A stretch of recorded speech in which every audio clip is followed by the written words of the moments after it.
유탐사 회원가입 안내입니다.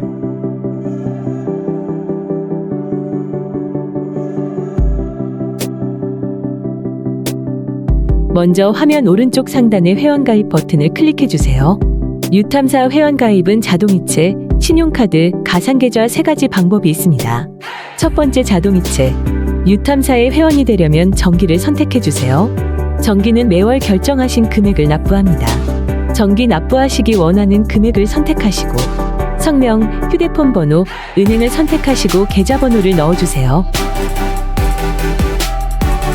회원가입 여부를 알기 위해 예금주의 생년월일 정보를 입력합니다. 생년월일 입력 시 연도내 자리와 날짜 각 2자리를 입력하셔야 합니다. 기업의 경우 예금주의 사업자 번호를 입력합니다. 출금일을 결정합니다. 출금일은 매월 5일, 10일, 15일, 20일 중 선택할 수 있습니다. 개인정보 수집 및 이용정책 동의. 이용약관의 동의의 맨 앞에 작은 네모칸을 반드시 체크하셔야 합니다. 모든 기입이 끝났으면 전자서명을 합니다. 가입하기를 누르면 정기회원 가입 끝. 정상적으로 회원가입이 되면 다음과 같은 화면이 뜹니다. 현재는 정기회원 가입만 가능합니다. 네, 시청자 여러분 안녕하십니까. 세상을 바꾸는 시민 언론 민들레 그리고 저희 뉴탐사가 함께하는 이슈톡의 시간입니다.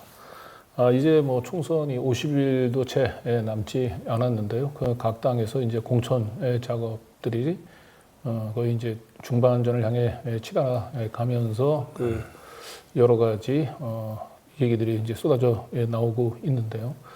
사실 이번 총선에서는 뭐 어느 당 또 어느 후보를 지지할 것인가 보다도 더 중요한 것이 과연 이번 총선을 통해서 우리 사회를 어떻게 바꿔나갈 것인가라고 하는 부분들, 이런 부분들이 사실 더 중요한 것 같습니다. 그래서 오늘은 국제 통상 전문가로서 우리 사회 주요 현안에서 직접 시민들과 함께 현장에서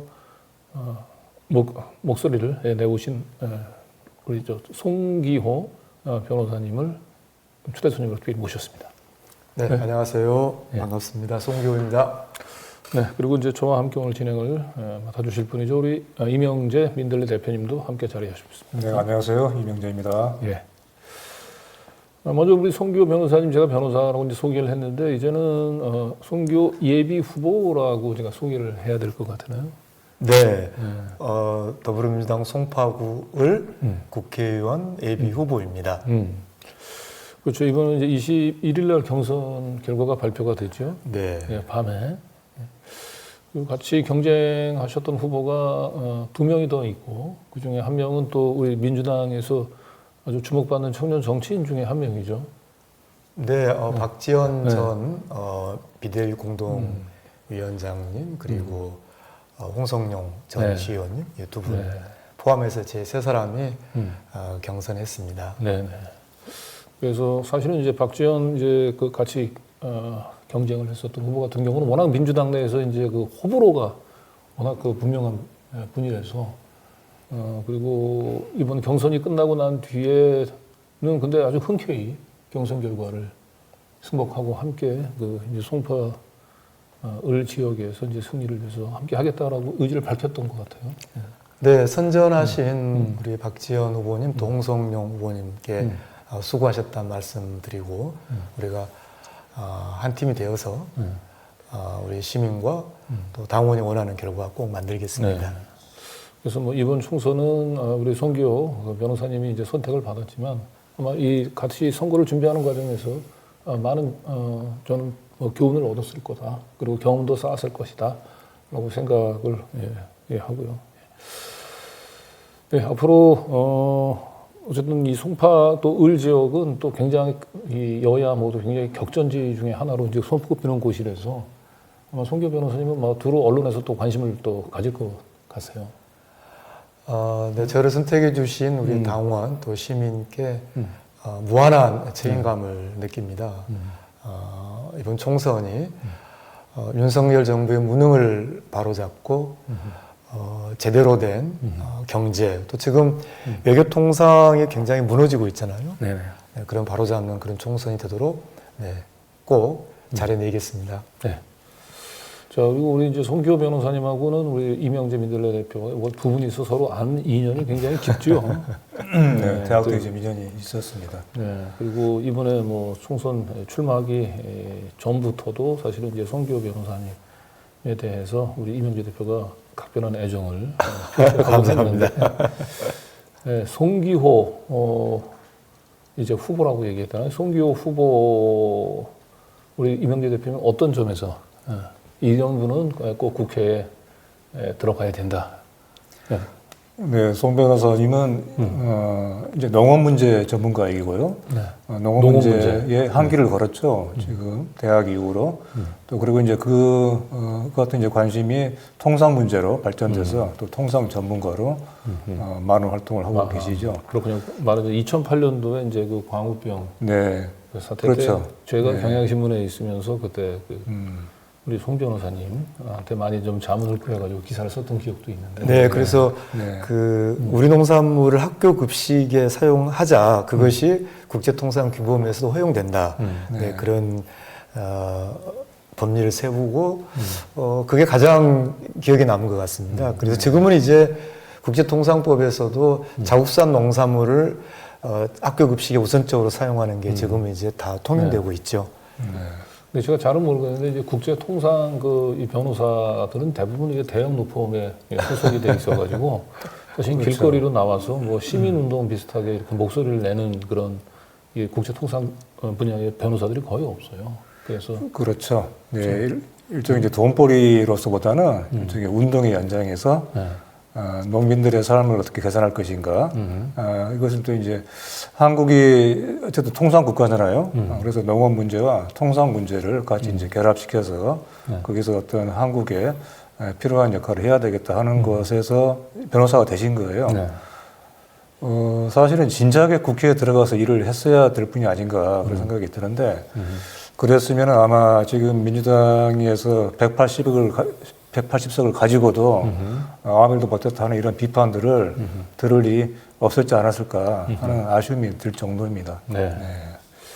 한 가지만 더 말씀을 드리면은 좀 전에 대학 때 인연이 있다고 좀 전에 우리 강진구 기자가 얘기를 하셨듯이 우리 송 변호사님은 애초에 요새 이제 흔히 누군가 얘기하는 이른바 대학의 운동권이에요. 그때 왜 그 강의실 대신에 거리에서 또 다른 어디 뭐 농촌에서 공장에서 자기 그 청춘을 아까운 청춘을 보냈어야 됐는지 사실 우리 송 변호사님이 지나온 삶을 보면은 상당히 유추가 될 것입니다. 그래서 지금 우리 송 변호사님이 걸어왔던 지난 한 40년 동안의 삶을 한번 쭉 이렇게 오늘 좀 얘기를 들을 수 있게 될지 모르겠는데 그거를 더듬어 가는 것만으로도 이른바 운동권에 대해서 이런 온갖 그 모욕적인 말들 그리고 잘못된 그런 그 세상을 바라보는 잘못된 눈에 의해서 나오는 여러 많은 허튼 말들이 정말 그야말로 얼마나 이거 왜곡된 얘기인지를 조금 알 수 있을 것 같아요. 네. 네.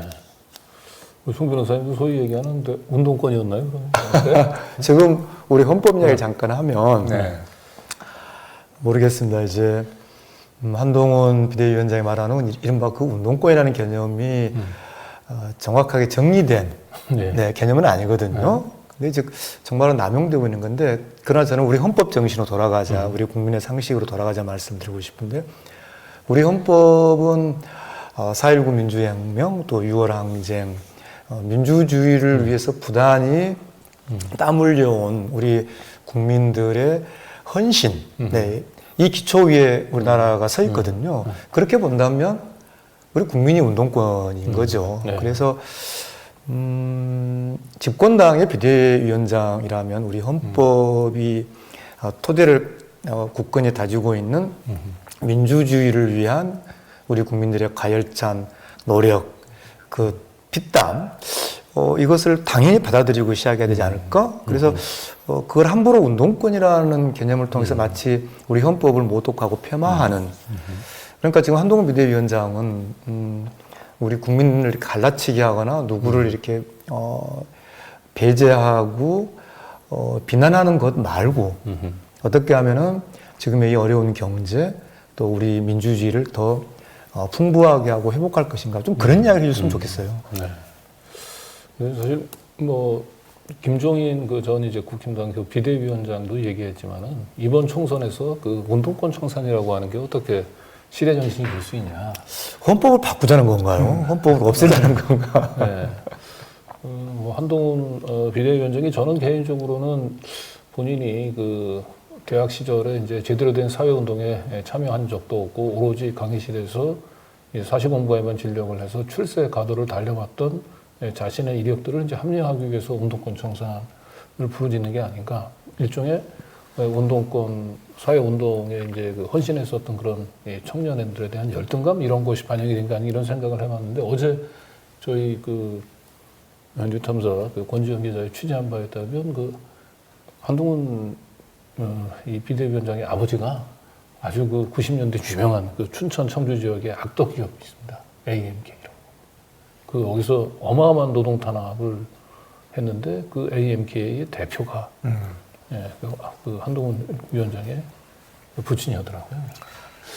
그래서 운동권 청산하는 게 과연 그 어린 시절서부터 그 아버지로부터 이 노조 때문에 내가 회사 망했다 이런 얘기들이 좀 머릿속에 좀 강하게 쇠뇌가 돼서 운동권에 대한 그런 적의감 그런 것들이 표출이 된 게 아닌가 뭐 그런 생각도 한번 해보게 됩니다.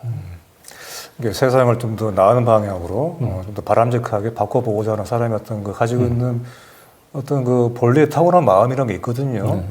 더 나은 것을 추구하려고 하는 마음. 사실 이런 마음 자체가 일종의 운동이죠. 사람의 삶이 다 운동이듯이. 그런 점에서 이것은 그 사람에 대한, 삶에 대한, 그리고 세상과 이 사회에 대한 그런 무지를 드러낸 말이라고 할 수 있겠고요. 근데 굳이 세상에 운동이 아닌 것이 없다라고 할 때, 또 사람의 삶에 운동이 아닌 것이 없다고 할 때, 굳이 저는 이렇게 나누고 싶어요. 세상을 좀 더 나은 방향으로 바꾸고자 하는 운동이 있고, 또 한편에서는 자기의 기득권, 자기 이익을 지키고자 하는 운동이 있다. 그렇다 본다면 이것은 하나의 운동권과 다른 운동권의 경쟁인가요? 저는 그렇게도 얘기를 하고 싶네요.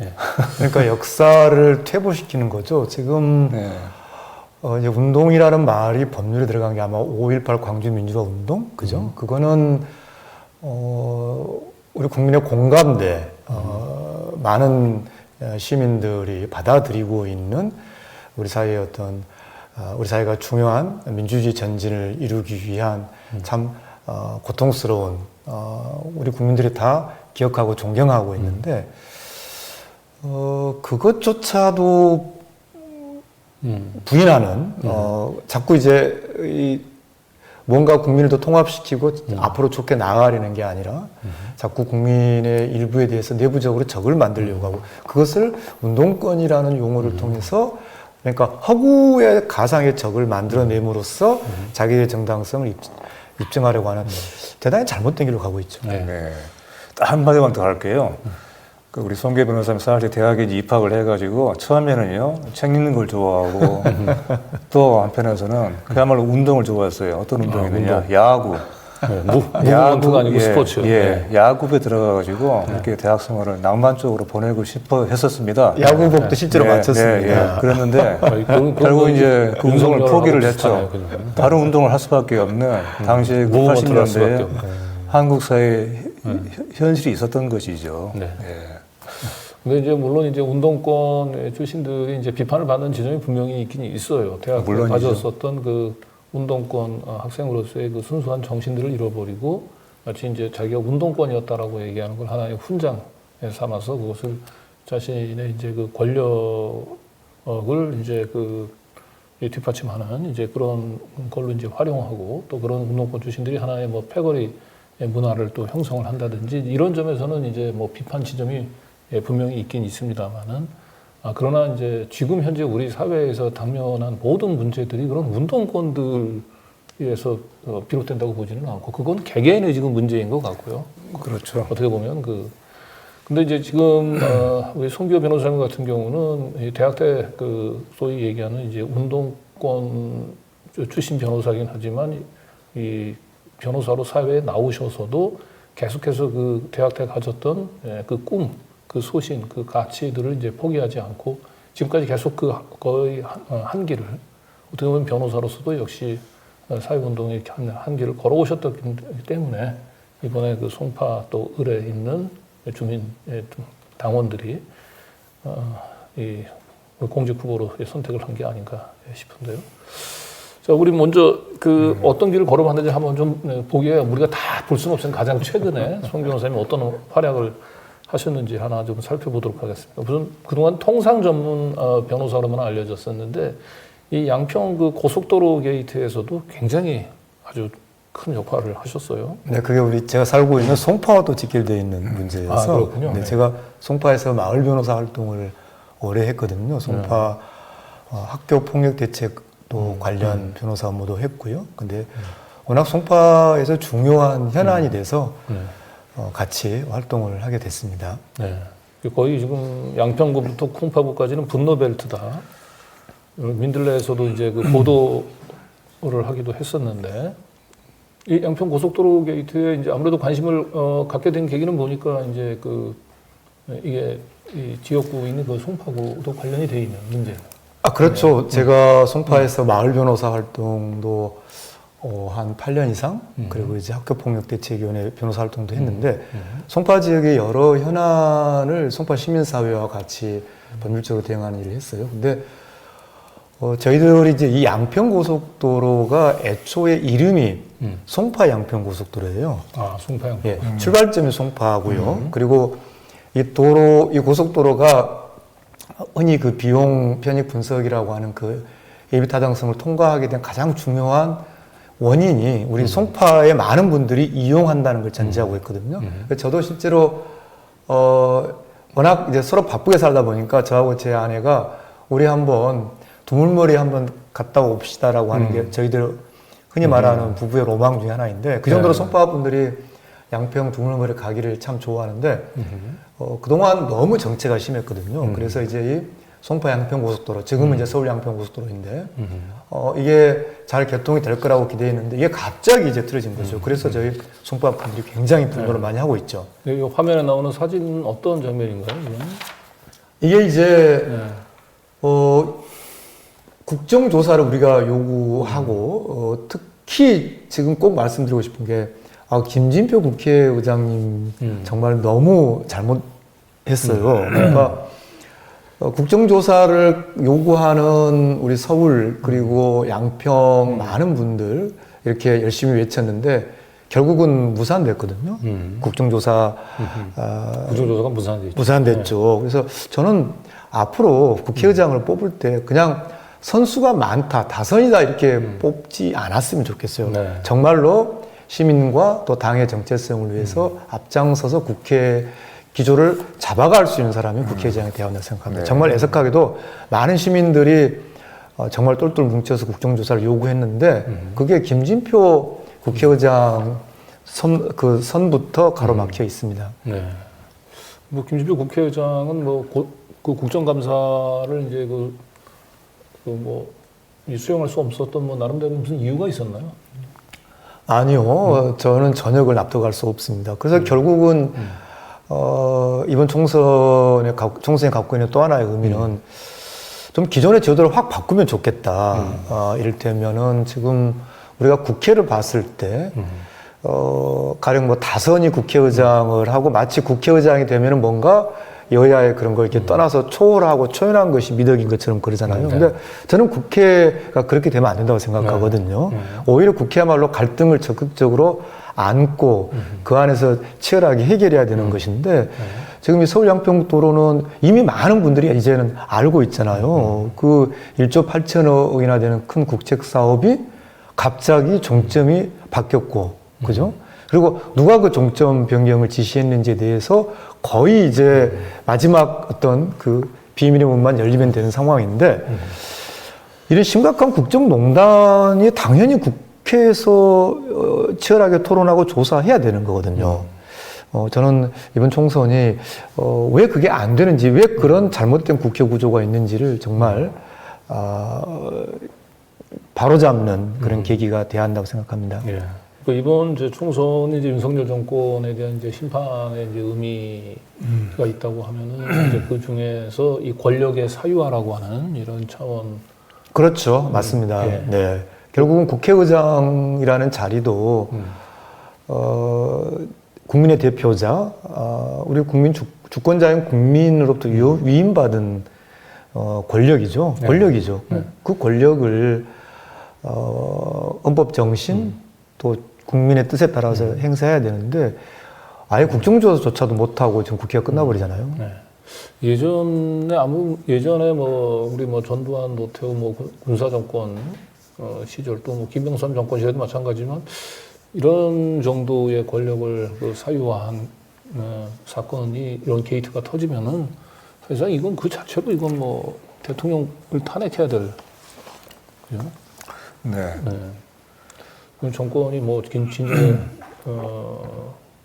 심판을 좀 받았어야 될 사안인데 지금 이게 그냥 슬그머니 좀 잊혀져 가고 있어서 그래서 결국 이제 이번 총선에서 이 국정조사 또 특검을 할 수 있는 그런 국회를 만들어야 되는 거죠. 그러니까 저도 양평에도 자주 가고 또 강동도 그 같은 노선이거든요. 그래서 수도권 또 양평 같이 연대 활동을 하면서 지금 이제 많이 밝혀졌어요. 이게 애초에 원안이 있었는데 이게 단 한 번 현장 방문하고 나서 그 용역 관련 계약 체결 12일 그 자료를 보니까 12일 만에 바로 새로운 종점안이 나왔다. 이거는 제가 사는 송파도 최근에 이제 송파구에서 최초로 마을버스를 이제 운행하고 있어요. 그러니까 기존 노선, 서울시 노선버스가 있지만 아무래도 이제 그 생활권역에서 꼭 필요한데 너무 좁으니까 이제 거리가 짧으니까 마을 그 각 구 마을버스가 있는데 저희들은 아예 없다고 이제 마을버스가 만들어졌거든요. 근데 그 마을버스도 역시 그 시민들, 주민들에 따라서 뭐 한 번 더 진행하기를 원하고 그러잖아요. 네. 그 작은 마을버스 노선 하나 바꾸는데도 정말 힘들거든요. 네. 근데 이런 1조 8천억 그렇죠. 고속도로 정점을 이렇게 이거는 정말 사유화죠. 국정농단이고 도저히 있을 수 없는 일입니다. 네. 권력 게이트죠. 네. 그럼요. 네. 대통령 탄핵과 이게 나와야 되는 그런 사안이었고, 우리 좀 전에 국회의장의 그런 그 처신에 대해서 지금 말씀하셨는데, 김진표 의장이 그때 취했던 태도는 사실 뭐 여야 간의 갈등의 조정, 뭐 화합, 이런 것이라기보다도 국회의 권능 자체에 대한 포기라고 봐요. 그럼요. 행정부의 그런 권력에 대한 견제하는 어떤 그런 일종의 입법 권력으로서 국회의 권능, 그 국회를 이끌어가는 수장으로서, 의장으로서 국회의 권위를 스스로 높여야 되는 책임이 있는 것이거든요. 김진표 의장이 잘못 생각하는 것은 정치라는 거, 좀 전에 말씀하신 것처럼 일단은 갈등을 제대로 드러내야 되는 것이거든요. 갈등을 최대한 선명하게 하고 드러내고 나서 그 후에 이 진상이 어떻게 하는 것을 규명하고 그러면서 화합이든 또는 뭐 통합이든 있을 수가 있는 것이죠. 그렇죠. 갈등의 노출 없이 화합은 나올 수가 없는 거지 않습니까? 그래서 봉합에 불과한 것이죠. 그런 점에서 여러 가지로 아쉬운 그 역대 결정들이었죠. 이제 그 국회의장들이 이제 그 국회의장을 잘했다는 평가를 그 받는 것은 결국은 여야 어느 쪽으로부터도 욕을 먹지 않는다. 어느 한쪽 자기 소속 정당만의 그 편을 들지 않았다. 굉장히 자기는 중립적이고 국회를 운영했다. 이제 이런 평가에 이제 그 급급하다 보니까 사실은 국회의장도 결국은 이 국민의 뜻을 대변하는 그 가장 중요한 일이지 않습니까? 그래서 자기가 임기로 있던 국회의장으로 있었던 기간 동안에 국회가 제대로 역할을 해서 국민의 뜻을 대변하는 데 자기가 국회의장으로서 역할을 최대한 해놨다. 이런 것들을 이제 우선적으로. 근데 이제 더 이상 국민은 그런 국회를 더 이상 바라지 않은 것 같아요. 그러니까 이번에 공천 그 실제 경선, 그러니까 시민과 당원이 선택한 경선을 보면은 광주 전남권에서 현역들이 대거 좀 교체가 됐죠. 교체가 됐죠. 그러니까 굉장히 진보적이고 저는 놀라운 일이라고 생각하는데요. 어떤 인위적인 게 아니라 당원과 시민의 투표로 해서 현역 국회의원들이 일제히 그렇게 교체가 된 것은 그만큼 새로운 정치 그리고 이를테면은 현역 국회의원들 어떤 연합체와 같은 식으로 되는 당 그런 당을 이제 원하지 않는다는 거거든요. 그걸 결국 국회로 그 범위를 넓히면 저는 이걸 이제 보수 엘리트주의의 모순이라고 보는데요.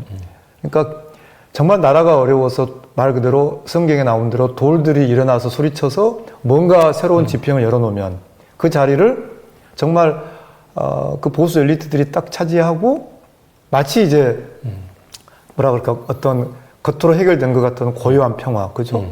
김진표 의장은 그런 거겠죠. 그렇죠. 네. 근데 이제 이런 모순, 이런 질곡을 저는 우리 국민이 더 이상 받아들이지 않는다. 그게 이번에 당원과 시민의 경선 그 투표로 과감히 현역 의원들이 교체되는 그게 아닌가 싶습니다. 네. 그렇죠. 그러니까 뭐 그 갈등이 없는 그 국회를 만드는 것이 뭐 그것도 중요하긴 하지만 더 중요한 건 국회가 할 일을 하는 것이 더 중요한데 사실은 김진표 국회의장이 있는 지난 2년 동안에 국회는 뭘 했는지 그리고 국회에서 힘들게 통과시킨 법안들이 전부 다 대통령의 거부권. 그 거부권 행사되면 국회의장으로서는 네. 당연히 저는 뭐라고 그럴까요? 적어도 본인이 아까 말한 그 우리가 이야기했습니다만 이제 여야의 어떤 조정자라고 본인이 자기 정체성을 가졌다면 적어도 그것은 이제 국회라는 큰 틀 자체를 자기가 그런 역할을 자기가 갖고 있다 생각했다면 적어도 대통령이 이 국회가 결의한 것을 그렇게 지속적으로 함정 이유 없이 계속 거부한다. 거기에 대해서는 저는 강력하게 항의하고 저는 국회의사당에서 한번 청와대까지 지금 청와대가 아니군요. 영상까지 행진했어야 한다고 봐요. 네. 김진표 의장은. 네. 자, 어쨌든 지금 또 김진표 국회의장의 임기가 지금 다 끝나지 않았고 아직도 본인이 만회할 수 있는 시간이 있습니다. 일단 29일 날 지금 김건희 특검법에 대한 재의결 처리한 거로 처리한다고 지금 이제 오늘 홍익표 민주당 원내대표도 이제 발표를 했던데 29일 날 그 재의결이 이제 어떻게 되는지 아마 김진표 국회의장이 다시 한번 본인이 이제 정치력을 좀 발휘할 텐데 최소한 국회의장으로서 김건희 특검법만큼은 한번 국회의 좀 권능을 제대로 한번 좀 살렸으면 한 바람이 있습니다. 자, 그런데 이제 문제는 지금 김건희 특검법만 해도 사람들 머릿속에 그냥 이 명품백 디올만 그냥 남아 있어요. 네. 말하시기 지금 김건희 특검법이 되면 명품백 디올 사건을 수사하는 거 아니야? 이렇게 생각될 네. 정도거든요. 그래서 네. 우리 이명재 에디터가 그래서 김건희 명품백만 만지다가 더 큰 가방 놓친다 이런 네. 사람도 썼는데. 네. 바로 이겁니다. 좀 전에 우리가 양평 게이트에 대해서 얘기를 했지 않습니까? 근데 그게 작년 여름철의 일이었죠. 대체로. 그러니까 지금 1년도 안 됐는데 벌써 사람들 벌써 지금 많이 잊어버리고 있잖아요. 지금 이게 상당히 역설적인 것인데 원체 이 윤석열 정권에서는 그야말로 여러 워낙에 어처구니 없는 일들이 많다 보니까 그야말로 악재가 악재를 덮는 거예요. 그 전에 악재가 그 다음에 일어나는 악재에 의해서 망각되는 것입니다. 이런 식의 일들이 계속 1년 반, 지금 2년 가깝게 이어지고 있다 보니까 너무나 많은 일들이 중요한데도 불구하고 벌써 사람들이 기억에서 사라져가고 있고 그래서 지금 마치 명품백 문제가 거의 모든 사안을 빨아들이는 블랙홀처럼 되고 있어요. 그래 또 이것이 물론 이 문제가 중요하긴 하죠. 상당히 상징적인 문제이기도 하고 그런데 하지만 이 하나의 문제가 지난 1년 반 내지 2년 반 동안의 윤석열 정권의 총체적인 그 무능, 파탄, 또 실정 이상의 폭정이죠. 심판해야 되는 그 총선거의 의미를 상당 부분 좀 축소하고 있는 이런 역설이 벌어지고 있는 것이 아닌가. 네. 실제로 지금 그런 현상이 이제 나타나고 있는 것이 마치 그 한동훈 씨가 윤석열 대통령하고 상당히 대립하는 모습을 보이면서 마치 여당의 어떤 그 새로운 면모로 보이고 있는 것처럼 그런 식으로 착시를 일으키고 있잖아요. 이런 함정을 우리가 경계해야 되겠다. 그래서 이번 총선은 그야말로 2년 가까운 지난 윤석열 정권의 총체적인 국정, 파탄 무능에 대한 심판이 돼야 되지 어떤 이런 한두 가지 사안에 대한 이런 단순한 평가가 아니다 하는 것을 무엇보다도 민주당 또 뭐 이른바 이제 그 민주 진보 시민 진영에서 경계심을 놓치지 말아야 되겠다 그런 생각에서 좀 뭔가 좀 주의를 촉구하는 그런 얘기를 하고 싶었습니다. 네. 예, 참 그 좋은 글로 저도 잘 읽었습니다. 네. 당장 29일 예정된 그 특별검사 임명 그 법률안도 이게 명품백 법률안이 아니거든요. 그렇죠. 네. 도이치모터스 주가 조작 의혹 특별검사 임명 법안이지 않습니까? 네. 그만큼 주가 조작이라고 하는 것은 한동훈 비대위원장이 말하는 이른바 자유민주주의, 자유주의 그런 경제 질서의 근간을 해치는 굉장히 심각한 범죄거든요. 그 의혹을 제대로 해소하고 잘못된 것을 바로잡자는 것이야말로 시장 경제 발전, 주식시장의 신뢰회복이 굉장히 필수적입니다. 그렇죠. 네, 당연히 한동훈 비대위원장이 이야기하는 그런 정체성이라면 그건 당연히 통과돼야 될 거거든요. 근데 지금 그 본질을 우리가 좀 더 집중해야 된다. 그러니까 제가 요즘 이제 많은 시민들을 만나고 있는데 최근에 가장 기억에 남는 게 어떤 택시 기사님을 만났는데 그분이 나한테 자기는 요즘 어떤 채널도 안 본다. 딱 하나 본대요. 나는 자연인이다만 본답니다. 네. 그래서 지금 경제 성장도 작년에 1%대 뭐 유례 없는 거죠. 우리가 일본보다 못한 경제 성장률 그리고 한 번도 특별한 어떤 국제 경제 위기가 없을 때 1% 성장을 한 적이 없거든요. 네. 굉장히 심각한 상황이고 많은 일본보다도 성장률이 지금 네. 우리가 뒤쳐졌죠. 예, 많은 분들이 지금 경제적 어려움으로 고통을 받고 있는데 이런 본질의 문제를 계속 이제 흐트러뜨리고 내부의 어떤 없는 적을 만들고 글쎄요, 저는 트럼프보다 훨씬 더 못한 잘못된 정치로 가고 있다. 네. 뭐 경제, 그 외교, 그 안보, 뭐 모든 면에서 뭐 정치는 물론이고. 그렇죠. 그 바로 그겁니다. 그 많은 문제들, 그야말로 총체적인, 어디 하나 지금 성한 데가 없는 그야말로 총체적인 이런 거 무능과 파탄인데 그 많은 문제들이 지금 명품백이 여기서 이제 이 자그마한 가방이라고 하죠. 이 가방 하나가 그걸 가리고 있는 거예요. 이런 착각이 있는 것입니다. 그래서 마치 명품백 문제만 사과하고 해명하면 되는 것처럼 이런 착각이 상당히 지금 이제 펼쳐지고 있다는 것인데 김건희 명품백의 문제는 김건희에게 있는 거잖아요. 그리고 김건희의 문제는 윤석열에게 있는 것이고 윤석열의 문제는 윤석열 정권의 문제인 것이죠. 윤석열 개인만이 아니라 윤석열과 그렇죠. 그 정권을 지금까지 형성해왔던 그리고 지금도 그 한국 사회를 지금 지배하고 있는 윤석열과 그 무리들 또 그 정치 집단들 이거를 같이 우리가 봐야 될 텐데 지나치게 우리가 명품백 문제 이것에 오랫동안 이 문제를 제기하면서 또 한편 우리가 어떤 함정에 빠지고 있는 것이 아닌가 이런 점검과 경계가 매우 필요하다. 그런 얘기를 하고 싶어요. 네. 네. 그래서 이제 뭐 명품백이라고 얘기하는 건 사실은 뭐 그 권력의 사유화를 이제 보여주는 이제 작은 이제 편린에 사실은 불과한 거고, 제일 먼저 이제 예고되어 왔던 게 그 관저나 아니면 대통령실 그 수의 계약을 할 때 결국은 김건희 씨하고 다 관련이 있는 사람들이 다 수의 계약을 지금 하면서 그 예고탄이었는데 그게 지금 양평 고속도로 게이트만 지금 알려져서 그렇지 저희 뉴탐사에서 취재한 거에 따르면 최은순 씨가 또 남양주에도 한 100만 평 정도 땅을 지금 공동으로 이렇게 소유하고 있는데 그쪽으로 갑자기 지금 최근에 고속도로가 또 거기도 뚫렸거든요. 그리고 그 한동훈 장관이 그 한동훈 위원장이 부천에 그 상가를 가지고 있는데 그 앞쪽에 그 통과하는 지하철이 있는데 그 지하철 출구가 갑자기 반대 방향으로 바뀌었는데 그 반대 방향 쪽에 또 한동훈 위원장의 또 상가가 있습니다. 예, 그래서 뭐 이런 것들이 이제 한두 개가 아니고요.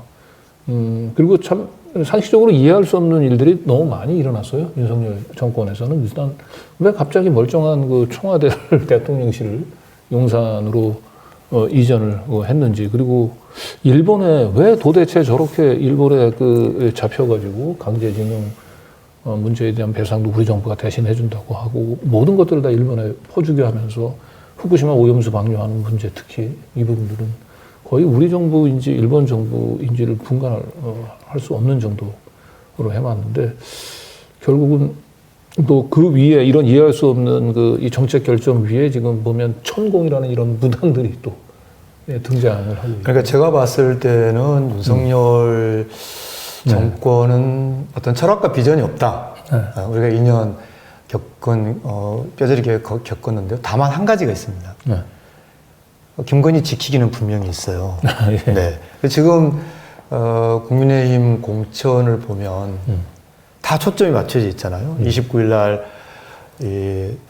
주가 조작 의혹 특별검사 임명 특검법안 재의결이 되지 못하도록 국민의힘 현역 의원들이 빠져나가지 않도록 네. 지금 국민의힘 의원들은 다 아무도 탈락되지 않고 있잖아요. 거의 현역 의원도 지금 컷오프가 안 되고 있죠. 안 되고 있어요. 네. 하다못해 다 경선을 다 주는 거죠. 네. 심지어 그 보도에 의하면은 그 지방자치단체 의원 공천 과정에서 불법적인 그렇게 조사를 받았던 그런 현역 의원들도 다 지금 네. 구제를 하고 있잖아요. 그러니까 지금 차기 국회를 구성하는 중요한 이 국민의힘 공천도 저는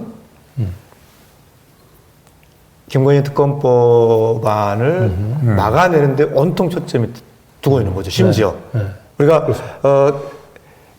어떤 다당제 상권 분립이라고 하는 민주적 기본 질서의 큰 토대를 생각할 때 그 토대를 쌓아가는 이 당의 공천을 무엇이 가장 관통하고 있느냐? 저는 김건희가 관통하고 있다고 생각해요. 그러니까 우리가 2년 동안 지켜본 윤석열 정부는 없어요. 철학도 없고 비전도 없고, 그러나 분명한 것은 김건희 지키는 확실히 있고 지금도 우리가 눈에 보고 있잖아요. 근데 이제 중요한 건 김건희 씨가 보면 스스로 정책 결정을 하는 게 아니고 뭔가 걸려 있지 않고서야 우리가 상상할 수 없는 일들이 너무 많이 일어나고 있지 않습니까? 많이 일어나고 있죠. 예. 그래서 저희도 사실은 이제 4월만 좀 기다리고 좀 있는데요. 뉴탐사에서도 뭐 지금까지 뭐 많은 일들이 일어났지만 더 우리가 상상할 수 없는 일들이 이 김건희 씨 또를 둘러싸고 일어나고 있는데, 그건 뭐 조금 좀 기다려 주시길 바라고요. 자, 이 윤석열 정권의 이제 가장 이해할 수 없는 여러 가지 정책 중에 이 엄청나게 큰 문제인데도 불구하고 지금 많은 국민들의 또 뇌리 속에 지금 사라져가는 일들이 있죠. 바로 이 후쿠시마 이제 오염수 방류인데요. 이미 이제 일본이 뭐 오염수 방류를 시작하면서 이제는 이건 뭐 되돌릴 수 없는 거 아니냐라고 얘기를 하는데, 지금이라도 어쨌든 우리가 오염수 방류에 대해서 우리 정부가 원칙적인 문제를 가지고 일본 정부를 상대로 해서 이 오염수 방류와 관련된 안전 대책이라든지 이런 부분들 우리 주권 국가로서의 목소리를 내야 될 것 같은데, 이 후쿠시마 오염수 방류와 관련해서 우리 또 송기호 변호사님이 또 가장 앞장서서 또 활동을 이 문제는 중요한 국제법 또 국제통상법 외교의 사안이죠. 그래서 사실은 제가 이제 이를테면 가습기 살균제 소송도 한 10년 했거든요. 저도 이거 앞으로 끈질기게 우리가 가져가면 저는 국제사회에서 이 문제에 대한 어떤 중대한 변화가 있을 거라고 생각합니다. 왜냐하면 그 흘러나오는 오염수 또 저장된 오염수 이 문제는 객관적인 사실이고 그것이 계속 축적되고 있는 거거든요. 그래서 제가 이제 지난 6일 날 법원에서 중요한 판결을 하나 받았는데 일본의 이 오염수에 대해서 이것이 우리나라에 어떤 영향을 주는지에 대한 평가는 우리 정부가 해야 되는 거잖아요. 네. 그냥 일본 정부가 했으니 명목적으로 따라가는 건 아니지 않습니까? 근데 우리 정부가 평가하려면 가장 중요한 게 뭡니까? 객관적인 정보예요, 자료. 그러니까 한번 판결문을 네. 보면서 얘기를 할까요? 네. 요 판결인가 보죠. 그렇습니다. 이게 우리 변호사님께서 원고가 돼서 네, 진행을 제가 했나요? 네. 원고가 돼서 원자력 안전위원회 피고로. 작년에 원자력 안전위원회를 상대로 직접 제기를 했고요. 요 청구 취지는 네. 우리 정부가 일본 정부를 상대로 그 안전성 검증과 관련해서 요구했던 그렇죠. 사안이 뭔지. 그렇죠. 그걸 그러니까 공개하라. 일본에게 뭘 요구했느냐, 일본에게 어떤 질문을 했느냐. 지금 상식을 가진 국민이라면 우리 정부가 제대로 그 안전성 평가를 그 안전성에 관한 검토를 해야 된다. 네. 그런데 그 검토를 하기 위해서는 기초 자료가 있어야 되는데 그렇죠. 그 1차적인 자료는 일본에게 정확하게 달라 할 건 달라 해야 되거든요. 네. 그래서 도대체 일본에게 어떤 질문을 했느냐, 어떤 수준과 정도에서 일본에 자료를 요구를 했느냐, 이건 알아야 되잖아요. 그렇죠. 근데 그거를 공개하지 않는 거예요. 네. 비공개 사유가 뭐냐면 그것이 알려지면 네. 국익에 중대한 침해가 된다는 거예요. 그래서 저는 판사에게 이야기했죠. 아니다. 이 문제야말로 네. 공개하는 것이 우리 국익이다. 왜냐하면 그래야 우리 정부가 어떠한 근거, 어떤 판단에 어떠한 내용, 객관적인 자료를 가지고 결론에 이르는지를 국민이 알아야 신뢰할 거 아닙니까, 그죠? 그래서 이제 제 주장이 법원이 받아들인 거죠. 저기 나옵니다만. 네, 저 한번 그 법원의 판단을 한번 좀 읽어볼까요? 후쿠시마 오염수 방출은 일본에 인접하고 있는 대한민국 해양 오염 및 그로 인한 국민의 건강상 위해의 우려나 불안감을 유발할 수 있는 문제로 대한민국 내에서 매우 중대한 공적 사안이다. 따라서 후쿠시마 오염수 방출을 하는 과정에서 대한민국 정부가 어느 정도로 심도 있게 일본의 오염수 처리 계획을 검토하였는지 여부 등 그 진행 과정에서 제기된 문제들은 국민들이 알아야 할 필요성이나 투명하게 공개되어야 할 필요성이 매우 크다. 예. 지금 이게 판결문에 이렇게 써놓으니까 마치 좀 어려운 것 같지만 네. 일반 상식적으로 봤을 때 당연한 거잖아요. 네, 우리 그렇죠. 정부가 어느 정도로 잘 검토했는지, 네. 일본에게 제대로 자료를 요구했는지, 그걸 우리 국민들이 당연히 알아야죠. 근데 윤석열 정부는 그거를 공개 못하겠다는 거거든요. 네. 근데 이제 판결이 제대로 났고, 네. 그래서 드디어 정부도 이 판결을 승복하기로 했습니다. 그래서 이거 항소를 안 했습니까? 예, 어제까지 항소 기한인데 항소를 하지 않아서 아마 내일이나 아마 모레쯤 도대체 일본에게 뭘 물어봤는지 그게 들어오면 꼭 네. 제가 알려드리도록 하겠습니다.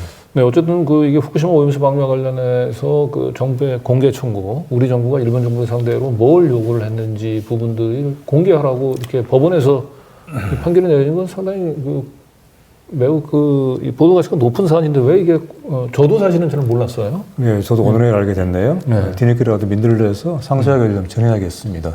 네, 그리고 이 오염수 문제는 단지 이제 우리 법원만의 문제가 아니라 이미 다 아시겠습니다만 기후위기 시대에서 해양 생태계는 정말 중요한 우리 인류 모두의 공동 자산이고요. 또 거기에 방사능 물질을 버려서는 안 된다라고 하는 확고한 국제적인 원칙이 있어요. 근데 다만 지금 이 국제 정세 시기에서 미국과 일본을 중심으로 한 또 특히 국제 원자력 카르텔을 중심으로 한 굉장한 왜곡이 있을 뿐이다. 근데 그 왜곡의 내용은 일본이 핵 오염수 방사능 물질을 바다에서 버리는 게 아니라 육상에서 버리기 때문에 그 국제법이 적용되지 않는다는 네. 아주 전혀 받아들일 수 없는 논리인데 그렇죠. 아직까지는 국제법의 기본 원칙이 국제관계에 다 적용되지 못하는 현실이죠. 그러다 보니까 그러한 왜곡된 논리가 아직까지는 통용되고 있는 것처럼 보이지만 제가 이 방사능 물질을 바다에 버려서는 안 된다라고 하는 그런 협약을 런던 의정서라고 하는데요. 그 런던 의정서 총회 를 담당하는 국제기구가 IMO라고 하는 국제 해사 기구라고 하는 기구인데 런던에 있습니다. 그래서 런던에 가서 사무총장도 만났고 또 그린피스라든지 다양한 그러니까 이렇게 저는 생각합니다. 해양 생태계의 방사능 물질을 버리지 말라는 국제적인 요구는 확고합니다. 네. 우리가 절대 이 일본 오염수 문제가 덮는다고 덮어질 수 있는 것이 아니고 끈질기게 제대로 대응을 하면 저는 꼭 해결될 수 있고 일본이 다른 대안을 결국은 검토할 것이다. 그렇게 생각합니다. 국민의 건강과 생명 안전을 지키기 위해서 우리 정부가 어떤 노력을 했는지 그걸 보여줄 수 있는 자료를 달라라고 공개하라라고 하는 거. 또 그리고 또한 이것은 자주 국가로서 당당하게 요구할 걸 요구했는지를 물어보는 것인데 그거를 보여줄 수가 없다 하는 게 도대체 이것이 어떤 국익에 해당되는 것이 저는 알 수가 없고요. 네. 네, 하지만 이 모든 이 어처구니 없는 일들이 합리화되고 있는 것이 이제 윤석열 정권에서 벌어졌던 일들이기 때문에 저는 오히려 왜 항소를 포기했는지 저는 오히려 그것이 좀 의아한데. 제가 이게 지금 판결문을 가지고 왔는데요. 판결문을 한 5페이지 지금 이제 여기 보면 이제 판사들의 설명도 있는데요. 네. 이 판결문을 보면은 항소장을 쓸 수가 없어요. 그래요. 그렇군요. 아, 그렇습니까? 아까 그 읽어보셨잖아요. 네. 그 중요한 공적인 사안이다. 맞는 거 아닌가요? 그렇죠. 반박할 논리가 없기 그 때문에. 이걸 공적인 사안이 아니다. 이거는 국민들이 몰라도 된다. 국민이 몰라도 된다. 이렇게 그런 해야 내용의 돼. 항소장을 국가기관이 쓴다? 네. 저는 어려울 것 같은데요. 그래요. 네. 근데 저는 이제 혹시 한편에서는 이것이 총선을 앞두고 이 문제가 또 후쿠시마 핵폐기 문제가 또 불거지는 것을 어떻게든 피하고 싶어서 이렇게 슬쩍 넘어가려고 한 것이 아닌가 하는 그런 근데 뭐 의심이 저는 뭐 저와 들기는 하네요. 네네 저와 네. 우리 시민사회에서는 절대 그걸 용납하지 않을 거고요. 네. 이제 공개가 되면 저희들이 다 체크를 할 겁니다. 네. 일본에게 뭘 물어봤는지, 네. 네. 그 정말로 진지하게 물어봤는지, 꼭 물어봐야 될 것을 물어봤는지, 네. 이미 그 일본 원자력 규제위원회의 홈페이지에 나와 있는 걸 물어본 건지. 네. 제가 이건 약간 좀 사족일 수 있는데요. 우리나라는 아까 그 판결문에도 봤습니다만 원자력 안전위원회라고 되어 있잖아요. 그렇죠. 네. 여기에 해당하는 일본의 기구는 원자력 규제위원회입니다. 규제. 네. 자, 원자력 안전위원회, 원자력 규제위원회 네. 다르죠. 다르죠. 발상부터가 다르죠. 다르죠. 네. 네. 예. 뭐 오늘도 뭐 윤석열 대통령이 저쪽 내려가가지고 뭐 원전을 계속 가장 값싸고 안전한 에너지라고 얘기를 하는데 이런 발상을 가지고 있으니까 이 원자력 안전위원회는 국민의 안전을 지키는 게 중요한 게 아니고 이 원자력 산업의 안전을 지키는 게 중요하다고 생각하는 것 같아요. 그렇죠. 그래서 아까 제가 이제 원자력 카르텔 말씀을 드리는 게 만약에 해양 생태계의 방사능 물질을 버려서는 안 된다는 원칙이 좀 더 확고화되고 명확하게 선다면 기존의 원전은 전혀 새로운 정말 새로운 돌파구를 찾지 않으면 안 되겠죠. 왜냐하면 궁극적으로 따지고 본다면은 지금 일본이 이 국제법에서의 해양에서의 버리는 거냐 아니냐 이걸 이 해괴한 법률로 이걸 피해가고 있지만 제가 말씀드린 대로 기본 원칙이 제대로 선다면 그죠? 네.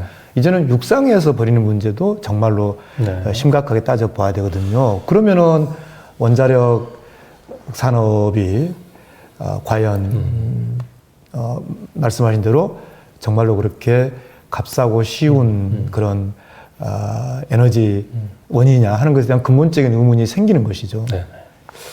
근데 사실은 이제 지난해 8월 달에 일본 정부가 이제 IAEA 이제 용역 결과에 기초해서 후쿠시마 오염수 방류를 결정하고 난 뒤에 이제 우리 정부에서 이걸 대통령이나 뭐 국무총리가 아니고 국무조정실의 차장급이 나와서 우리 정부의 입장을 얘기를 했잖아요. 그래서 우리는 IAEA의 용역 결과를 이제 존중을 하고 결국은 사실상 오염수를 이제 버리는 부분들에 대해서 우리 정부는 반대하지 않는다라고 하는 공식 입장을 얘기했는데 그 전에 우리 정부가 과연 이 오염수 방류가 안전한지 여부와 관련해서 우리 정부가 했던 노력은 제 기억에는 그냥 직전에 5월 달에 이 후쿠시마 원전 쪽에 시찰단 보낸 거 외에는 뚜렷한 기억이 지금 제 기억에는 없어요.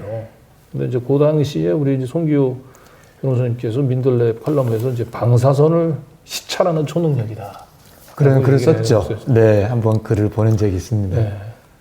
그래서 결국은 뭐 그때 일방의 일이었나요? 우리 시찰단 갔던 게. 정확한 날짜는 몇 박 며칠인지 기억이 안 납니다만, 그러니까 말 그대로 시찰, 눈으로 볼 수 있는 건 아니거든요. 우리가 제기하고자 했던 가장 근본적인 문제는 이 방사능 오염수 안에 어떠한 핵종이 있고 그 핵종이 실제 생태계에 네. 축적되고 또 해저토 이런 해양 생태계에 어떤 영향을 미치는가의 문제였거든요. 그것을 며칠간 눈으로 볼 수 있는 건 아니거든요. 그래서 그 문제를 지적을 했고, 아까 여기서 지금 제가 말씀드린 것처럼, 네, 정부 자신의 분석 결과가 무엇인가를 밝혀라는 거거든요. 네. 그럼 이제 정부 자신의 분석이 뭐냐? 그러면은 어떠한 근거, 어떠한 판단에 따라서 이런 결론을 내리는지 그걸 국민에게 공개하면 됩니다. 그래서 국민이 이걸 믿어달라고 이야기를 하고 그걸 실제로 믿을만 하면 믿을 수 있는 것이죠. 근데 문제는 정부 자신의 생각, 정부 자신의 결과, 분석 내용을 전혀 공개하지 않았거든요. 네. 자, 그리고 우리 민들레도 우리 이 서균열 서울대 원자핵공학과 교수님께서 일본 핵폐수 방출의 근본 문제로 이제 플루토늄 다원주의는 반드시 중단되어야 된다 이런 주장을 기고를 하셨었네요. 네. 저 플루토늄 다원주의라고 얘기하는 것이 저게 어떤 의미를 담고 있는 내용인가요? 저는 좀 더 공부를 해봐야 할 것 같은데요. 네. 결국은 일본 플루토늄 다원주의라고 얘기하는 것은 결국 저걸 일종의 이제 원자력 발전을 넘어서서 동북아시아의 일본이 이제 핵 기지국이 되는 것을 겨냥을 하고 있다는 것이죠. 예. 그래서 이 문제를 그 핵폐소의 안전 이런 정도의 그 문제를 국한해서 봐서는 안 된다. 그 어떤 원대한 구상이 있다는 것입니다. 일본이 핵 기지국가 되는 데 있어서의 일종의 후쿠시마 오염수가 장애물로 나타나고 있고, 그리고 이 문제를 돌파하기 위해서라도 이 핵폐소가 안전하다 하는 것을 국제사회에 보여주려고 하는 그 같은 일본, 그리고 이제 거기 미국도 그 배후에 있는 것이죠. 그 같은 구상에 또 한국 정부가 들러리 서려고 하는 것이다. 그 같은 점을 지적하는 것으로 그렇군요. 이해를 하죠. 이 오염수 문제에 대해서 이게 지금 끝난 게 아니고요. 지금 지방자치단체별로 이제 저희들이 기본 조례를 만들었어요. 만들고 있고, 그래서 방사능 오염 물질로부터 안전한 학교 급식, 그것을 담보하기 위한 여러 제도, 그런 기본 조례 제정 운동을 계속 하고 있다는 말씀을 꼭 드리고 싶습니다. 네. 자, 그리고 우리 이제 성규 변호사님께서 지금 이제 22대 국회 이제 입성을 위해서 지금 이제 출사표를 던지시고 이제 선거 현장에 뛰어드시는데, 지금 21대 국회에서 가장 아쉬운 점, 특히 민주당 의원 중에 가장 아쉬운 점이 하나는 뭐냐면, 윤석열 정권 출범하고 난 뒤에 1년 반 동안 시민들이 매주 토요일 날 광화문 시청 앞 광장에서 정말 끈질기게 하고 계시죠. 네. 그런데 거기에 사실은 이제 민주당이 좀 더 적극적으로, 민주당 의원들이 좀 적극적으로 결합해 줬으면 하는 그런 아쉬움이 분명히 좀 있어요. 그래서 우리 송 변호사님도 어떻게 이 전국 이 촛불 이 시청 앞 광장에서 있었던 그 집회 참석을 한번 하신 적이 있었죠? 참석도 여러 번 했고, 거기서 발언도 했었습니다. 네. 정말 추운 날씨, 또 비가 오거나 눈이 오거나, 네, 정말 열심히 하고 계십니다. 네. 근데 왜 저런 전국 촛불 저런 집회에 민주당 의원들이 어느 순간서부터, 과거에 제가 기억하는 우리 김대중 대통령, 노무현 대통령 시대 때만 해도 이 시민사회와 민주당이 이렇게 같이 결합을 해서 같이 이 목소리를 내는 부분들이 터부시하진 않았던 것 같은데. 아까 제가 약간 살짝 언급했던 그런 보수 엘리트화하고도 저는 관계가 있다고 생각을 합니다. 그러니까 우리가 앞으로 더 나아가기 위해서는 부단히 어떤 시민의 요구, 평범한 사람들의 요구, 그들의 열망관들을 같이 해야 저는 방향을 잡을 수 있다고 생각하거든요. 근데 이제 어느 시기에선가는 이제 권력자가 된 거죠. 권력자가 되고 거기에 익숙해지면서 자신도 모르게 상당히 어떤 다른 논리에 좀 빠져 있는 부분도 저는 성찰할 부분이 있다 이렇게 생각을 합니다. 민주당에서 이제 한두 명의 의원들이 나와서 뭐 참가하기도 하고 발언도 하고 했던 모습은 저도 봤는데, 근데 여기 이제 국회의원이 여기 촛불 집회에 뭐 나오느냐 안 나오느냐 사실 이게 본질적인 것은 아니겠죠. 예, 그보다는 이 거리에서 이 시민들이 매주마다 나와서 뭔가를 외치고 또 모여서 뭔가를 요구할 때 그 열기, 그 바람, 그 요구를 국회에서 국회의 권한으로, 국회라고 하는 입법 권력의 권한과 그 힘으로써 뭔가 어떤 그 시민들의 그 바람을 국회 자기 의정 활동을 통해서 얼마나 그걸 제대로 관철하려고 하는 노력을 보이느냐, 이제 그 문제일 텐데, 이제 그 점에서 상당한 거리가 있죠. 간극이 있었죠. 이제 그런 점에서의 실망이 상당히 컸다고 보고요.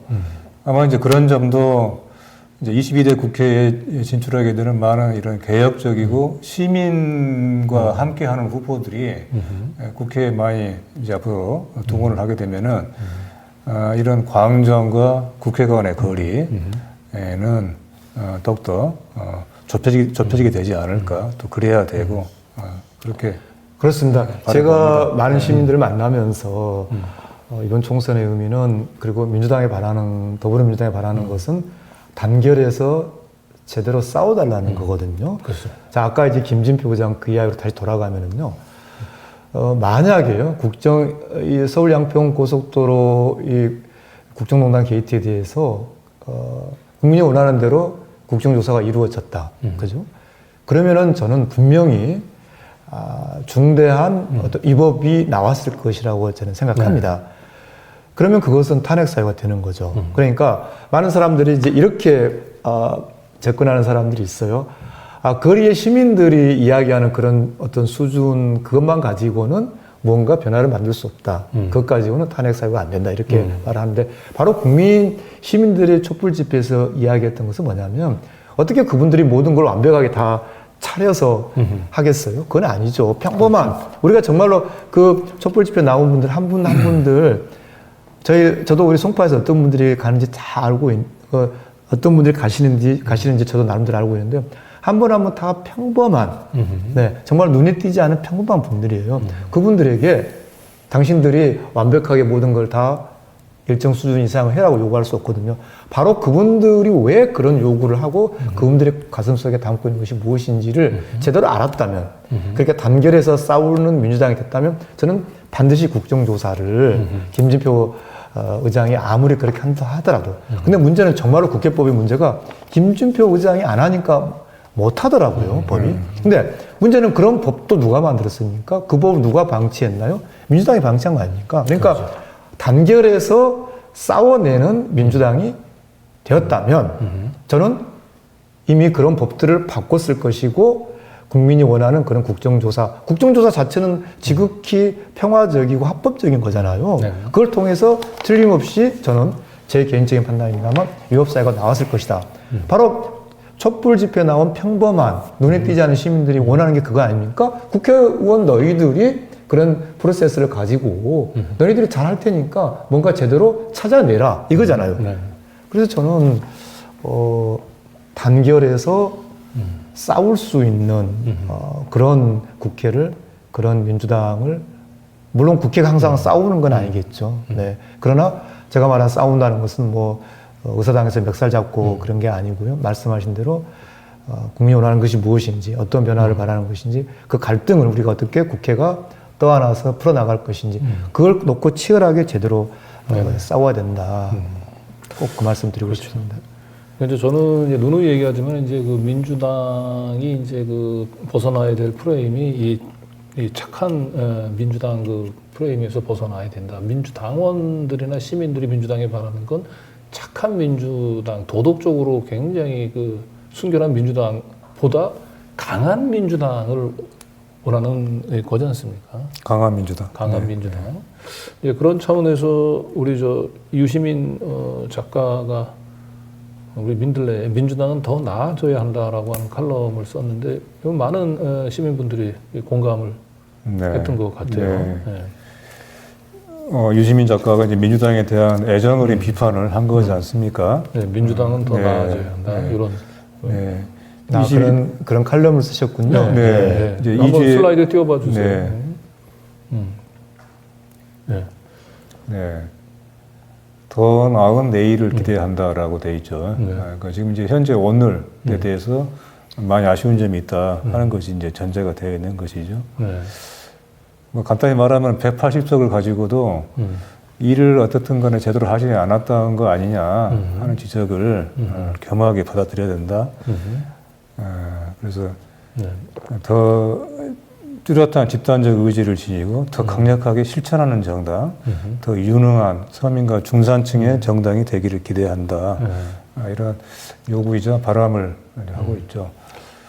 네, 지금 이제 민주당 이제 공천을 둘러싸고 이제 뭐 여러 가지 이제 뭐 갈등, 뭐 잡음, 또 그게 또 친윤 언론들이 이제 이걸 이제 부추기는데 사실은 이 공천이라고 얘기하는 부분들이 뭐 잡음이 없이 끝나면 더할 나위 좋지만 잡음이 없는 게 목적이 돼서는 안 되는 거잖아요.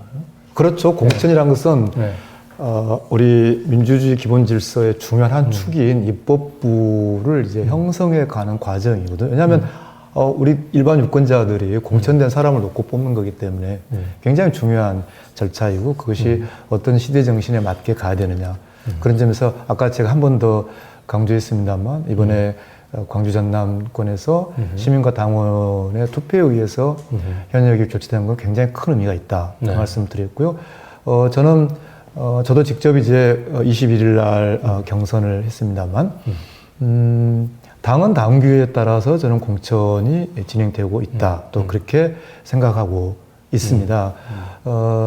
그래서 특별히 공천 과정에서 어떤 문제가 어떤 잡음의 문제가 아니라 결국은 어떤 원칙, 어떤 방향에서 공천할 것인가 그것이 우리가 구성하려고 하는 4년 후의 입법부가 어떤 가치에 서야 되느냐 굉장히 중요한 시대 정신이 반영돼야 되는 것이고 따라서 치열하게 토론하고 아까 유시민 작가 칼럼에서도 나왔습니다만 서로의 차이를 인정을 하되 그러나 토론을 하고 집단적인 어떤 단계를 만들어내야 되는 것이고 저는 공천 과정도 결국은 그 과정 이해한다고 생각을 하거든요.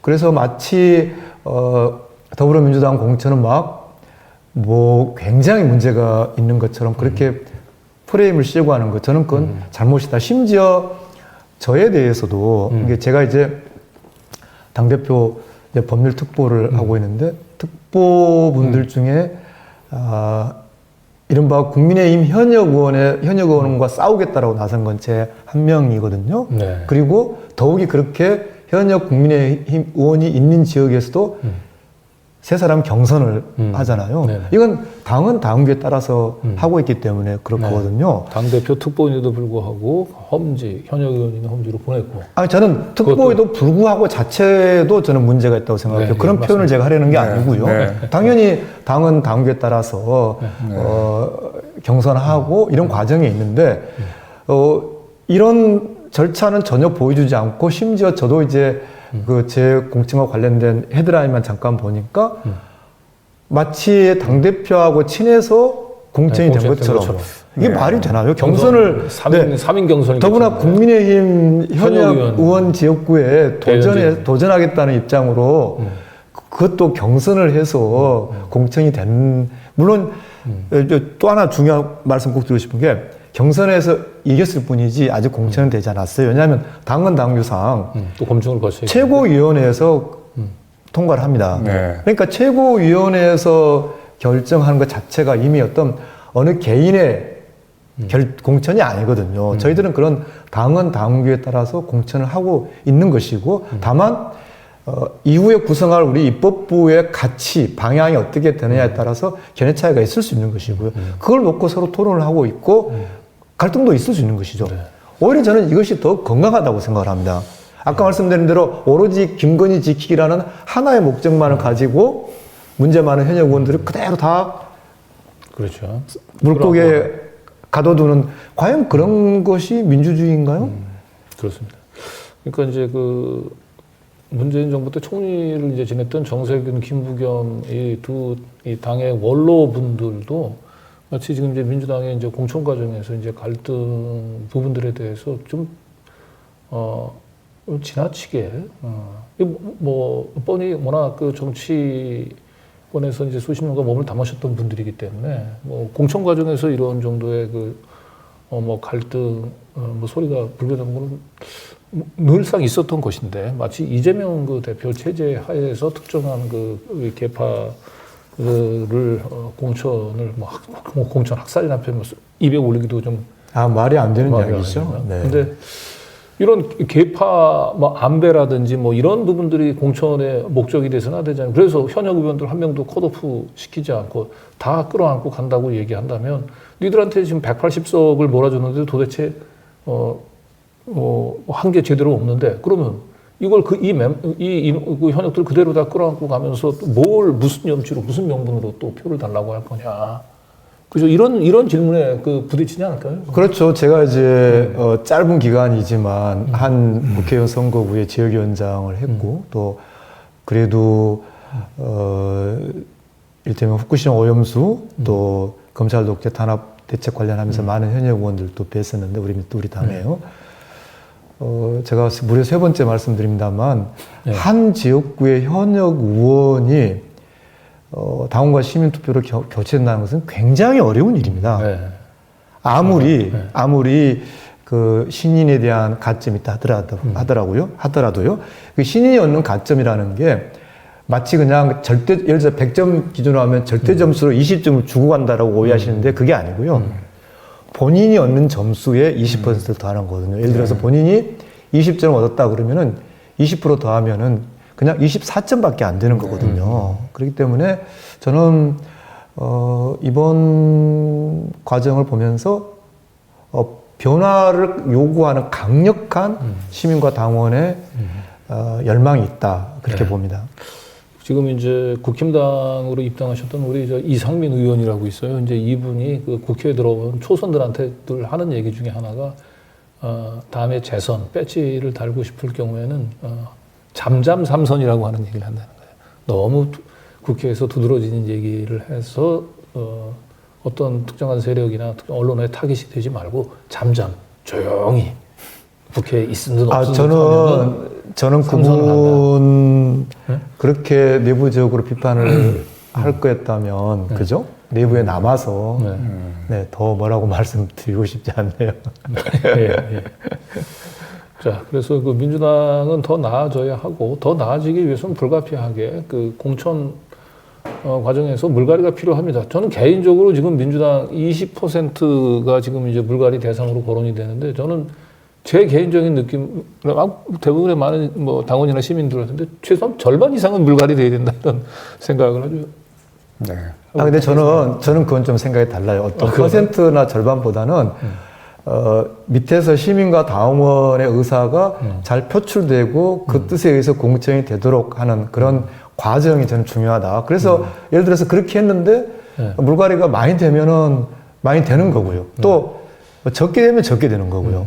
그렇게 생각합니다. 네. 왜냐하면 지금 이번 21대 국회도 아마 4년 전 공천을 보면은 이른바 많이 물갈이 했다고 생각할 거거든요. 네. 그래서 이를테면은 저는 좀 더 이런 생각을 해보고 있어요. 그냥 경선을 원하면 저는 누구나 다 경선을 하는 게 맞다. 그렇게 생각을 합니다. 기본적으로.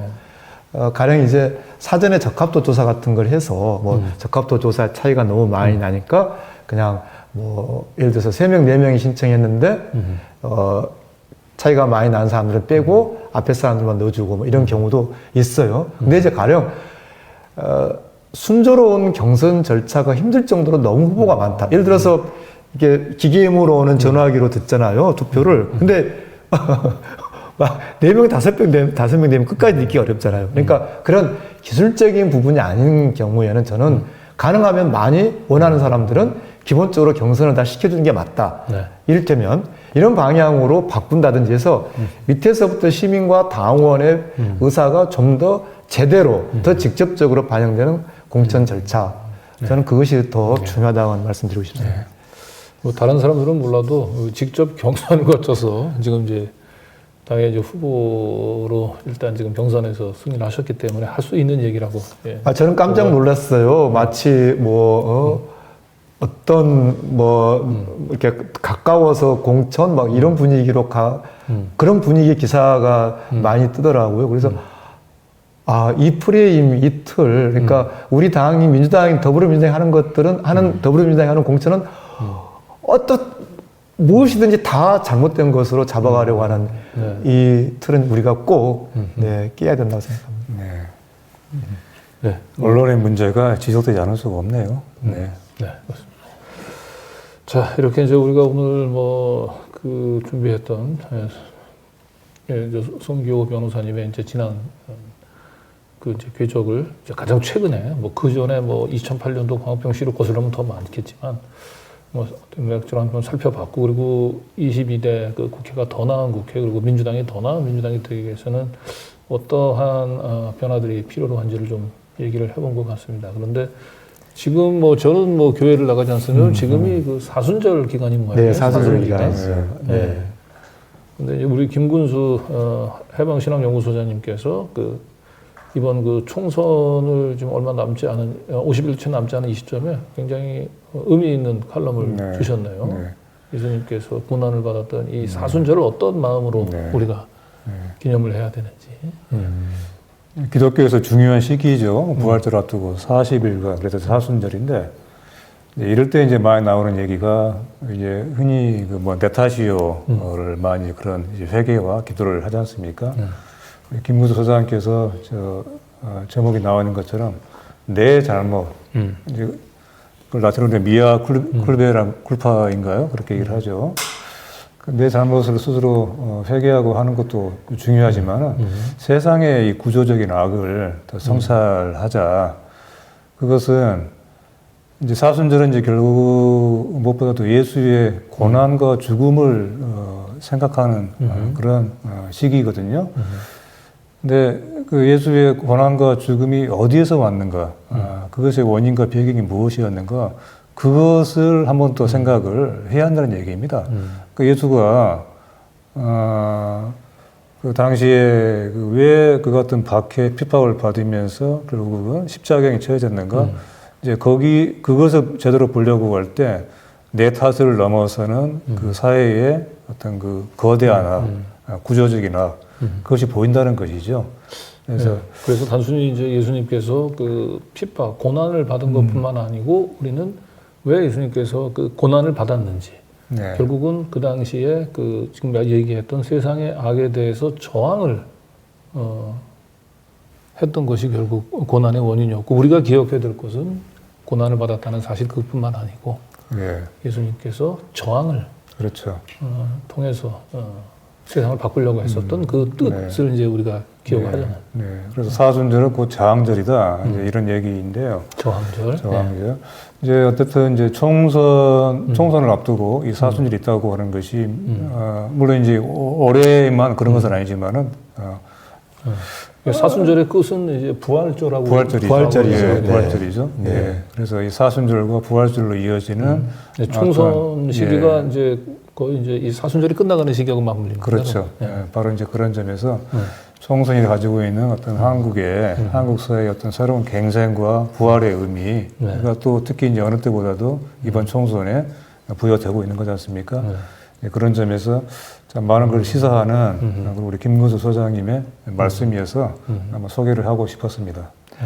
아까 처음 이야기로 좀 비유를 하자면은 이제 사순절의 그 고난이 우리나라의 시민들, 대중들의 민주화 운동이라고 한다면, 그 부활은 이제 우리 현재의 헌법, 우리 민주주의 기본 질서이죠. 그렇기 때문에 우리 헌법의 가치를 동의하는 한동훈 비대위원장이 민주주의 운동을 폄하하는 거, 그거는 정말 우리 역사의 퇴보다. 네, 사순절에 꼭 그 말씀 드리고 싶습니다. 네, 윤석열 이제 정권 출범하고 난 뒤에 이제 고난을 받았던 분들이 많이 있죠. 뭐 정적 제거를 위해서 검찰 권을 이제 남용을 하는 과정에서 뭐 이재명 대표를 비롯한 이제 많은 사람들이 이제 보복 수사로 지금 어려움을 겪고 있고, 그리고 또 제대로 이 권력을 감시하기 위해서 노력을 했었던 많은 또 언론인들이 압수수색, 그리고 뭐 개인적으로 저도 뭐 구속영장을 이제 2번이나 이제 청구당하는 이제 그런 뭐 어려움들을 겪었습니다만, 이러한 어려움들이, 이러한 고난들이 그냥 이렇게 끝나는 것이 아니고 정말 제대로 된 다시 한번 우리의 민주주의를 부활시키는 그러한 숭고한 희생으로 그 밑거름으로 작용이 됐으면 좋겠습니다. 자, 그리고 우리 마지막 우리 민들레 이슈톡 시간에는 항상 그 민들레를 위한 우리 시민들의 후원을 이제 부탁을 하면서 끝내는데요. 이번 주에는 아주 특별한 소식이, 특별한 사연이 있습니다. 매우 훈훈한 사연인데, 여러분도 잘 아는 우리 리포액트의 허재현 기자요. 허재현 기자가 민들레에 무려 그 3천만 원의 후원금을 개척을 감사합니다. 했습니다. 우리 허재현 기자로부터 생각지도 않았던 그 후원을 받게 됐습니다. 우리 허재현 씨가, 우리 허재현 기자가, 또 이제 허재현 기자가 리프렉트라고 봐야 되겠죠. 민들레에 이같이 큰 돈을 후원하게 된 것은, 이제 원래는 이제 리프렉트를 좀 더 키워보고 싶었어요. 허재현 기자가. 그래서 다른 이제 기자도 채용을 하고 여러 가지 이제 리프렉트를 키우는데, 그 쓰기 위해서 그동안 쭉 적립을 해왔답니다. 후원금을 받아가지고 일정한 부분을. 그런데 그새 이제 우리 시민 언론들이 이제 좀 몇 군데가 나왔고, 이제 그 중에 특히 누탐사와 함께 민들레가 성장하는 걸 보면서 이 프로젝트를 키우기보다는 사실상 민들레를 키우는 것이 또 그 리포트를 키우는 것이 아니겠느냐, 이런 생각을 하게 됐다는 거예요. 그리고 마침 또 지금 민들레가 후원 캠페인을 벌이고 있고, 그래서 리프렉트 후원자분들과의 이런 그 논의를 거쳐서 민들레에 이 돈을 쓰는 것이 의미가 있겠다. 그래서 저같이 아주 적지 않은 돈을 민들레에 보내왔습니다. 감사합니다. 네, 우리 허재현 기자와 또 리프렉트 후원자분들께 이 자리를 빌어서 다시 한번 또 감사의 말씀을 드리고, 이 돈은 저희가 아주 값지게 쓰겠습니다. 네, 그 이명재 대표가 뭐 우리 허재현 대표의 막 사정도시 넉넉지 않은 걸 잘 아는데, 이게 3천만 원을 개척하겠다고 하니까 극구 몇 번씩이나 고사하고 사양을 했었는데 결국 그 뜻을 꺾지는 못했습니다. 근데 우리 허재현 기자가 이 한겨레 신문에 이제 입사하기 전부터, 대학 시절서부터 이렇게 각 지역의 작은 이제 라디오, 작은 언론 기자로 활동을 하면서 항상 풀뿌리 언론, 또 독립 언론 매체를 키우는데 굉장히 관심을 많이 가지고 있는 기자고, 그래서 그 리포액트를 키우기 위해서 이제 그 시민들의 후원금들 차곡차곡 모아뒀었는데, 그 돈을 리포액트를 키우는 것보다는 우리 민들레를, 저희 뭐 뉴탐사는 이제 출범하고 한 10월달 출범하고 나서 그래도 시민분들이 이제 회원 가입들 어느 정도 해주셔서 저희는 이제 독립의 기반이 마련이 됐습니다. 여전히 고생하셨습니다. 더 많은 이제 기자들을 채용을 해서 더 큰 역할을 하기 위해서 저희들도 뭐 더 많은 후원들 해주시면 좋지만, 이제 민들레가 특히 요즘 굉장히 많이 좀 어려워요. 그래서 우리 허재현 기자의 이 정말 쉽지 않은 이 감동 어른 사연이 마중물이 되어가지고 다시 한번 민들레에 있는 우리 기자들이 이번 또 특히 총선 매우 중요한 시기지 않습니까? 시민 언론으로서 큰 역할을 할 수 있도록 조금만 더 회원 배가 운동 동참해 주시면 좋겠습니다. 자, 이제 오늘 이제 방송 여기서 이제 그 마무리해야 될 것 같은데요. 정말 송재 변호사님 보면 이런 분들이 이렇게 실력도 실력이지만 또 전문성 갖추신 분이긴 하지만, 민주당의 가장 부족한 것이 결국 그 강한 민주당을 만드는 데 필요한 이 전사 같은, 투사와 같은 이제 의원들이 참 보기가 어려운데, 전문성과 또 전투력을 함께 가지신 후보를 민주당에서 이번에 잘 발굴을 한 것 같습니다. 감사합니다. 제가 너무 부드럽다고 동네에서 지적을 받다가 여기 와서 외유 내강이죠. 투사라고 하니까 네. 우리 저희들은 지켜봤으니까. 특히 또 우리 강 기자님께서 투사라고 해주셔서 정말로 투사처럼 꼭 투사가 되겠습니다. 네. 네, 우리 뭐 이명재 대표님도 네. 사실 이번 선거는 어떻게 보면은 그 윤석열 정권에 대한 심판의 어떤 그런 그 성과를 얻기 위해서는 보통의 결과로는 좀 만족하기 힘든 그런 선거 아니겠습니까? 근데 결코 지금 그 만만한 상황이 아닌 것 같아요. 특히 이제 최근에 벌어지고 있는 이런 여러 가지 여론조사라든가 경고음들이 많이 들리고 있죠. 그리고 이제 무엇보다도 보수 언론들, 이른바 보수 언론들의 그야말로 아주 대대적인 지원을 통해서 이 같은 선거 구도가 상당히 이상 기류가 흐르고 있는 것도 사실이고요. 또 하나는 역시 이제 보수 정당, 이른바 보수 정당은 이런 선거 앞두고는 이 변신에 참 능하지 않습니까? 역대 그런 변신이 또 상당 부분 먹혔죠. 대표적인 것이 2004년이었던가요? 그 이른바 그 천막 텐트, 천막 당사였죠. 그런 이른바 그 선거를 앞두고 벌이는 여러 가지 그 변신, 포장이 상당히 통해왔다는 것. 그것이 지금까지 그 역대 선거의 결과들이었는데 이번에도 그 같은 시도들이 상당히 벌어지고 있는 것 같아요. 그런 어떤 뭐랄까 사람들, 국민들을 현혹해 하는 그런 시도들을 이겨내기 위해서는 역시 그것에 맞서는 후보들이 강하고 유능해야 되고 그 정당이 정말 더욱더 유능한 정당이 돼야 되겠다 하는 점을 지금 저희가 절감하고 있습니다. 우리 송기호 변호사님 그 같은 유능한 정당으로 만드는 하나의 중요한 역할을 하실 거라고 보고 이번 선거에서 좋은 결과가 있기를 또 응원하겠습니다. 네, 꼭 해내겠습니다. 네. 네, 감사합니다. 자, 지금은 뭐 좀 어려운 시기고 마지막으로 여러 가지 그 민주당 특히 뭐 이재명 대표 또를 향해서 온갖 그 저주와 조롱의 언어들이 지금 퍼부어지고 있는데 결국 이러한 시련의 시기는 결국 예수님이 결국은 그 고난의 시기를 거쳐서 이제 부활을 하셨듯이 그 총선의 우리 커다란 시민의 승리를 결실을 맺기 위한 마지막 시련이라고 생각을 합니다. 그래서 너무 이 조중동 이 친윤 언론의 보도에 대해서 너무 일일비하지 마시고 우리 시민들이 하나가 돼서 4월달에 제대로 투표하면 정말 우리 죽어있던 민주주의, 죽어있던 민생들을 다시 꽃피울 수 있는 부활의 날이 올 거라고 생각을 합니다. 오늘 저희 두 분 함께 이번 총선의 의미를 함께 짚어주시면서 시민들한테 큰 용기를 심어주는 감사합니다. 네, 감사합니다. 네, 감사합니다. 네, 고맙습니다.